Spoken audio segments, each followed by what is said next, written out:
బతుకమ్మ పండుగ శుభాకాంక్షలు।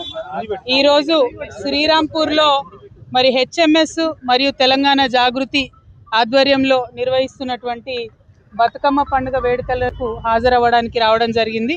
మరి హెచ్ఎంఎస్ అయినా తెలంగాణ జాగృతి అయినా అందరం కూడా సింగరేణి కార్మికులు బాగుండాలని కోరుకునేటటువంటి వాళ్ళం।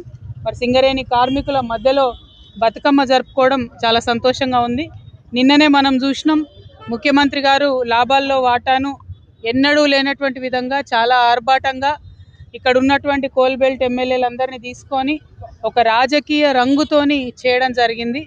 మరి లెక్కలన్నీ కూడా తప్పు చెప్పి పోయిన సంవత్సరం అట్లే చేసిరు, ఈ సంవత్సరం అట్లే చేసిండ్రు।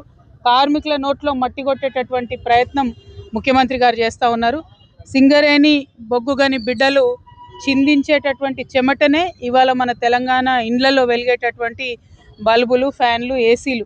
మరి ఆ విషయాన్ని పక్కకు పెట్టి మానవీయ కోణాన్ని పక్కన పెట్టి శ్రమ దోపిడీకి పాల్పడుతున్నటువంటి కాంగ్రెస్ ప్రభుత్వాన్ని తప్పకుండా ప్రజలు తిరస్కరించే రోజు దగ్గరలోనే ఉంది।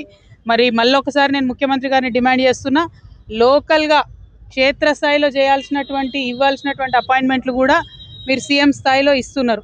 అదేవిధంగా లాభాల్లో వాటా అనేటటువంటిది కార్మికుల హక్కు, మీరేదో భిక్షమేస్తలేరు మాకు, దానికి కూడా రాజకీయ రంగు పులిమి నిన్న మీరు చేసినటువంటి ప్రకటన సింగరేణి కోల్బెల్ట్ ఏరియాలో ఎవరు కూడా దాన్ని పాజిటివ్గా స్వీకరిస్తలేరు।